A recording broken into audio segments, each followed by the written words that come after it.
नमस्कार दोस्तों, bloody vibes के एक और बहुत ही ज़्यादा खौफनाक से बिल्कुल डरावने से डिफरेंट से एपिसोड में आप सभी लोगों का बहुत बहुत स्वागत है। जी हाँ दोस्तों, आज के इस एपिसोड में हम लोग आप लोगों के सामने लेकर आ गए हैं एक पुलिस स्टेशन में घटी हुई ऐसी खतरनाक भूतिया घटना की कहानी, जिसकी वजह से पूरे के पूरे पुलिस स्टेशन के साथ एक ऐसा कांड हो गया जो कि अविश्वसनीय था। कई सालों बीत जाएंगे, कितने सारे लोग ये कहानी सुना देंगे, लेकिन उस घटना पर विश्वास कर पाना इतना ज़्यादा आसान नहीं होगा। दरअसल ये कहानी है मुंबई की ही। मैं नाम लोकेशन का क्लियर बता नहीं सकता क्योंकि यही प्राइवेसी की वजह से। हम डायरेक्टली कहानी की तरफ चलते हैं। आज से यही कोई 6-7 साल पहले की बात है। ये पुलिस स्टेशन वहाँ पर नया नया खुला था। ये एक ऐसी लोकेशन थी जो कि मुंबई के नॉर्मल रिहायशी इलाके से थोड़ी आउटर एरिया में थी। यहाँ पर बहुत कम लोगों का आवागमन होता था। एक हाथ बस स्टॉप बना हुआ था और बस स्टॉप के थोड़ा डायगोनली अपोजिट एक पुराना शमशान घाट था, जहाँ पर बहुत ही कम लोग अंतिम संस्कार करने के लिए आया करते थे। उस शमशान घाट के एग्जैक्टली अपोजिट एक पुलिस स्टेशन था। यहीं पर सब लोगों ने अपना काम वाम शुरू किए। जब ये पुलिस स्टेशन में लोग आए तो डे शिफ्ट में तो सब कुछ ठीक रहता था, लेकिन नाइट शिफ्ट में अक्सर वहाँ पे जो काम करते थे वो लोग ये शिकायत करते थे कि शमशान घाट की तरफ से अजीब सी कई बार निगेटिविटी समझ में आती है। बहुत सारे लोग उनकी बातों को सच मानते थे, तो बहुत सारे जो बड़े ऑफिसर्स थे उनकी बातों को ऐसा सोचते थे कि नहीं, ये लोकेशन ऐसी है इसलिए लोग ऐसी बात करते हैं। खैर, जैसे तैसे करके बातों को सुना गया और इग्नोर भी किया गया। लेकिन एक दिन की बात है, उस दिन पुलिस स्टेशन में गिने चुने ही लोग थे। कम ही लोग नाइट शिफ्ट में थे। एक दो लोगों की शायद तबीयत खराब थी, जितने होते थे उतने नहीं थे। एक सीनियर हवलदार थे। सीनियर हवलदार का हम नाम बदल देते हैं, इनका नाम राम सिंह रख देते हैं। तो राम सिंह अपने एक जूनियर हवलदार के साथ, जो कि कम उम्र का था, जिसकी उम्र यही कोई 25-26 साल की रही होगी, एक टेबल में बैठ के कुछ फाइल का काम कर रहे थे। रात के तकरीबन 1-1:30 बज रहे थे। उन्हें बाहर से किसी की आवाज़ सुनाई दी। राम सिंह अपना काम करते करते रुक गए और जहाँ पर उनका टेबल था वहाँ पे थोड़ी आगे खिड़की थी।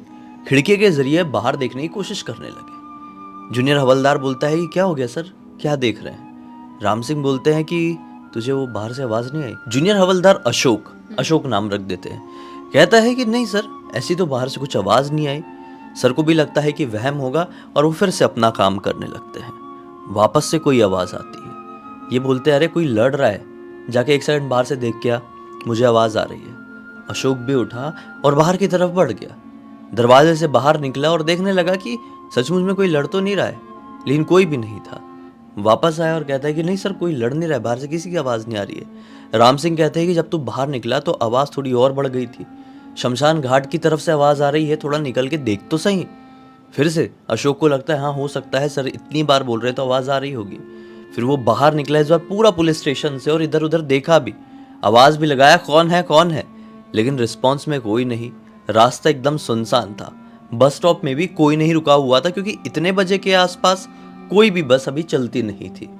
खैर, वो लौट गया और बोला कि सर मैं इस बार बहुत क्लियर देख के आया हूँ, कोई भी दिखाई नहीं दिया। सर ने बोले कि जाने दे यार, होगा कोई पी पा के लड़ रहा झगड़ रहा होगा। फिर वो अपने काम में लग गए। एग्जैक्टली 20 मिनट बाद राम सिंह जी को बाहर से लड़ने की आवाज़ सुनाई दी। इस लड़ने की आवाज़ में एक लड़के की और 2 लड़कियों की आवाज़ शामिल थी। उन्होंने सोचा कि कुछ गड़बड़ ना हो जाए, तुरंत अपना डंडा उठाए और बाहर की तरफ निकलने लगे। तो जूनियर हवलदार अशोक जो उनके साथ काम कर रहा था, वो भी सोचा कि अरे सर कहाँ चल दिए, वो भी पीछे पीछे सर की तरफ बढ़ने लगा। सर पुलिस स्टेशन के मेन दरवाजे के बाहर निकलकर खड़े हो गए और शमशान घाट के मेन गेट की तरफ ध्यान से देखने लगे। ये पीछे से आया, बोलता है सर क्या हो गया, कहाँ देख रहे हैं आप? ये बोलते हैं कि देखना भाई, सामने वो 2 लड़कियां खड़े होकर आपस में कितना बुरा झगड़ा कर रही है। तो अशोक भी बोलता है सर कहाँ?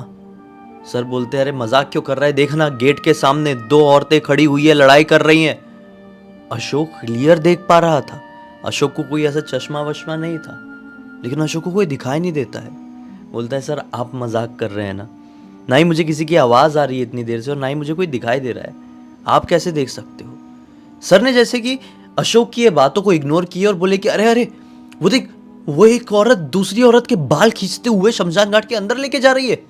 तो सर अपना डंडा थोड़ा टाइट पकड़ के उसके पीछे दौड़ पड़े। मतलब ये पुलिस स्टेशन है, ये रोड है, ये शमशान घाट का गेट है। सर ने देखे कि एक औरत बाल खींच के दूसरी औरत का शमशान घाट के अंदर की तरफ लेके जा रही है, तो ये अपना डंडा पकड़ के शमशान घाट की तरफ चल गए और अंदर चले गए गेट के। और अशोक यहीं पर खड़े रहा, देखता रहा कि सर ये क्या किए, मतलब कोई भी दिखाई नहीं दे रहा है।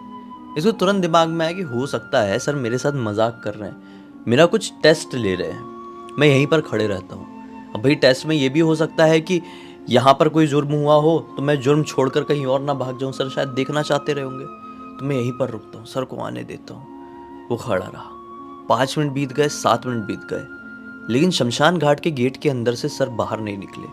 शमशान घाट के अंदर की तरफ घना अंधेरा था, वहां पे कोई लाइट वाइट नहीं थी। जैसा कि मैंने आप लोगों को बताया कि वो बहुत पुराना शमशान घाट था, इसलिए वहां पे कोई भी लाइट नहीं, कोई भी लोग आते जाते नहीं थे। जब 5-7 मिनट बीत गए और इसको कुछ दिखाई नहीं दिया तो सोचा कि मैं भी जाकर देखता हूँ। ये बढ़ चला। शमशान घाट के अंदर जैसे ही एंटर किया है, इसे कोई भी दिखाई नहीं दिया। एक अजीब सा सन्नाटा जो कि किसी को भी डराने के लिए बहुत ज्यादा काफी था। अंदर एंटर करते से ही सर सर कहां पर हैं आप? लेकिन कहीं से भी किसी का कोई भी रिस्पॉन्स नहीं आ रहा था। पुलिस स्टेशन के अंदर जितने भी लोग नाइट शिफ्ट में अपना काम कर रहे थे वो अपने अपने काम में लगे हुए थे, और अंदर काम कर रहे लोग शायद दोनों अपने सीनियर जूनियर बाहर की तरफ किसी काम से गए होंगे, ऐसे टहलने के लिए निकल गए होंगे। लेकिन ऐसा नहीं था। अंदर बैठे हुए लोगों को बाहर क्या हो रहा है इस चीज का कोई भी अंदाजा नहीं था। साथ ही साथ अशोक को भी बिल्कुल अंदाजा नहीं कि सर कहां शमशान घाट के अंदर घुस गए। ये शमशान घाट बहुत ज्यादा बड़ा था। इधर उधर ढूंढने लगा, अंधेरा भी था, ना ही इसके पास कोई टॉर्च था। बस आवाज लगाते लगाते ये बिल्कुल अंदर की तरफ पहुंच गया। जैसे वो एक पॉइंट में पहुंचा तो उसे सर के कुछ बोलने की आवाज सुनाई दी। उसने उस आवाज का पीछा किया और वो एक दीवार के पास एक कोने में पहुंच गया।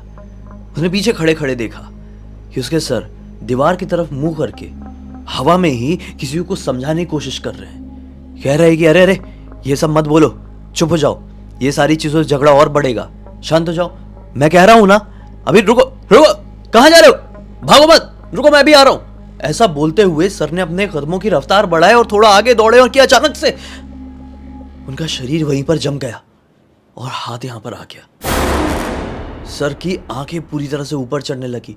ये देख ही रहा है कि ये क्या हो रहा है, और सर झटके से मुंह के बल नीचे गिरे हैं। जैसे ही सर नीचे गिरे हैं, पीछे से अशोक दौड़ा, सर सर आप ठीक है कि नहीं? लेकिन सर को जैसे ही हाथ लगाया तो सर का पूरा शरीर ठंडा पड़ चुका था, बर्फ की तरह।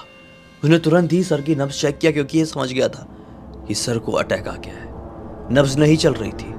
उसने दिल की धड़कनें सुनने की कोशिश किया, ऐसे थोड़ा CPR देने की कोशिश किया, कुछ भी फायदा नहीं हुआ। 5-7 मिनट तक जब वो फेल हो गया तो अब जोर से चिल्लाया।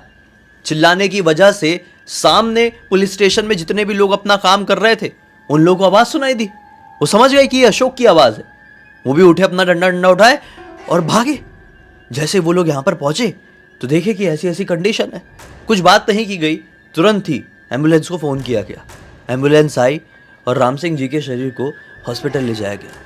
वहां पर डॉक्टर ने चेक किया और उन्हें मृत घोषित कर दिया। सभी लोगों के बीच में एक अजीब सा सन्नाटा दौड़ गया कि ये क्या हो गया राम सिंह जी को। अब सभी लोग अशोक की तरफ आए कि अशोक क्या हुआ, तुम उस समय सर के साथ थे? तो अशोक बताता है जो कुछ भी हुआ A to Z। तो कोई भी इस बात पर विश्वास नहीं कर सकता था, क्योंकि ये बहुत अजीबोगरीब बात थी। खैर, सारी फॉर्मेलिटीज होती है और उनके मृत शरीर को लेने के लिए उनका परिवार आता है। फिर उनका तो अलग अंतिम संस्कार हो गया। पुलिस स्टेशन का काम बंद थोड़ी हो सकता था। काम चलना अगले दिन से ही पूरा नॉर्मल हो गया। लेकिन जैसे ही रात आई तो रात में फिर से आज नाइट शिफ्ट में कम लोग थे, लेकिन उन्हें उस तरफ से अजीबोगरीब आवाज़ें सुनाई देने लगी। अभी तक जो फील होता था शमशान घाट से वो सिर्फ निगेटिविटी होती थी, लेकिन अब आवाज़ें आ रही थी। और जो कोई भी उन आवाज़ों को देखने के लिए बाहर निकलता था तो किसी को भी वो आवाज़ का कोई सोर्स दिखाई देता ही नहीं था। कई बार ऐसा लगता था कि पुलिस स्टेशन की जो खिड़की है वहाँ पर किसी ने कुछ अपना हाथ मारा या कुछ मारा है, लेकिन जब बाहर निकल के देखते थे तो कोई भी दिखाई नहीं देता था। रात बेरात जब कोई भी ऑफिसर या जूनियर हवलदार वगैरह अपने घर के लिए या किसी काम के लिए बाहर निकलते थे तो उन्हें बस स्टैंड में कोई बैठा हुआ दिखाई देता था। जब उसकी तरफ बढ़ते थे मानो कि वो तो साए की तरह गायब हो जाता था। लोगों को समझ में नहीं आ रहा था कि यहाँ पे चल क्या रहा है। जब ये बात सीनियर ऑफिसर्स को पता चलती तो बहुत सारे सीनियर्स ऑफिसर इन बातों पर विश्वास करते, तो बहुत सारे लोग इन्हें मनगढ़ंत बातें कहकर इग्नोर कर देते। मनगढ़ंत क्यों? क्योंकि राम सिंह जी के साथ ये सब कुछ हुआ था। और मनगढ़ंत होने का कारण क्यों? क्योंकि ये जो पुलिस स्टेशन था ये एग्जैक्टली शमशान घाट के सामने था और यहाँ पर घना सन्नाटा होता था। और कई बार सन्नाटों में ऐसी ऐसी चीजें घट जाती है जो कि कभी कोई नहीं समझ सकता। कुछ भी हो गया तो वो डराने जैसा ही लगता है।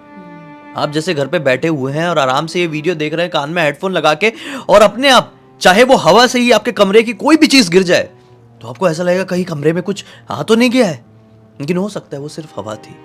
यही चीज वो सीनियर्स ऑफिसर समझते थे। बहुत सारे लोगों ने उनकी बातों पर विश्वास भी किए तो बहुत सारे लोगों ने इनकी बातों को इग्नोर भी कर दी।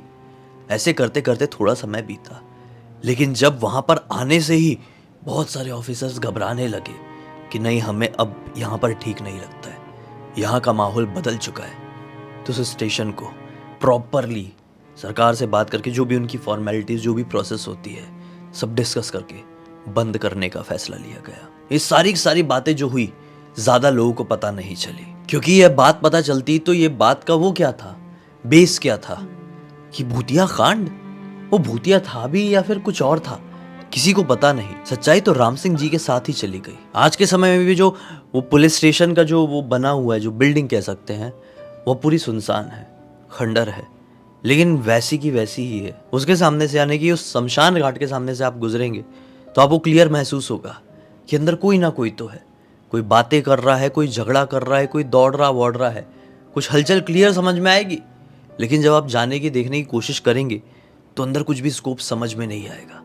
कहा जाता है कि शमशान घाट के आसपास कोई भी जाता है और उसे आवाज़ के साथ अगर वो एंटिटी दिखाई दे देती है तो मानो कि उसका आखिरी वक्त आ चुका है। और ये केवल उस अकेले शमशान घाट का कांड नहीं है। कभी भी ऐसा हो, अगर इंसान की मृत्यु उसके नज़दीक हो और वो शमशान घाट, कब्रिस्तान, ऐसी जगहों के आसपास से गुजरेगा तो उसे वहाँ पर आत्माएं दिखाई देगी। आत्माएं अगर क्लियर दिखाई दे रही है तो कुछ ना कुछ अब उस इंसान के साथ होने वाला है। अगर ऐसी बातें कोई भी आपके सामने करे कि मुझे ये दिखाई दे रहा है, मुझे वो दिखाई दे रहा है, मुझे ये सुनाई दे रहा है, मुझे वो सुनाई दे रहा है, तो उसकी बातों को कभी हल्के में मत लीजिएगा, क्योंकि मान जाइएगा वो कुछ अब ऐसी चीजें देख सकते, वो अपनी जिंदगी के ऐसे फेस में है जो कि आप कभी समझ नहीं पाएंगे। और फिर सही कदम उठाइए, शायद ऐसा करने से आप किसी की जान को बचा सकते हैं। यार, इस पूरी घटना की जानकारी हमें ऐसा किसी पर्टिकुलर एक पर्सन ने दिया नहीं। ये केस हुआ जो कुछ ही लोगों को पता चला, फिर हमको भी पता चला। हमने सोचे कि जगह को गोपनीय रख के ये कहानी आप लोगों को सुनाते हैं, ताकि पता चले कि ऐसी ऐसी चीज़ें भी इस दुनिया में एग्जिस्ट करती हैं। जो लोग मुंबई के रहने वाले हैं, पर्टिकुलर मुंबई के, उनको तो उस जगह के बारे में पता होगी, और पता होगी तो आप कमेंट बॉक्स में दूसरों को बता सकते हो ज़रूर, क्योंकि ये जो घटना है बहुत ही ज़्यादा नेक्स्ट लेवल खतरनाक घटना थी, और इसीलिए आज तक वो थाना है वो बंद पड़ा है। लोकेशन चेंज हो गई थी। वहाँ पे जो काम करते थे वो दूसरी बिल्डिंग में शिफ्ट हो गए, दूसरे समझ लो ऑफिस में शिफ्ट हो गए, लेकिन वो कांड शिफ्ट नहीं हुए। वहाँ पे आज भी ऐसी घटनाएं घटती है। वो शमशान घाट अपना खौफ आज भी बरकरार रखे हुए है। खैर, इसी एक नोट के साथ इस कहानी का अंत करते हैं। अब तक इस वीडियो को देख लिया है तो लाइक ज़रूर कर देना, चैनल को सब्सक्राइब करके बेल आइकन दबा के ऑल के ऑप्शन में क्लिक करना, क्योंकि इसी तरह के हैरान कर देने वाले खौफनाक वीडियोस डेली आप लोग के सामने लेके आते रहते हैं। इंस्टाग्राम की लिंक इस वीडियो के डिस्क्रिप्शन बॉक्स में मिल जाए, क्लिक करके डायरेक्टली वहाँ पर पहुँच जाना। और इसी तरह की कोई भी कहानी, टॉपिक या जानकारी आप लोग के पास भी है तो लिख भेजना। हो सकता है हमारा अगला वीडियो कल आप लोग के हिसाब से ही बन रहा हो। तो चलिए कल फिर से मिलते हैं, तब तक के लिए बहुत बहुत धन्यवाद। आपका दिन शुभ हो।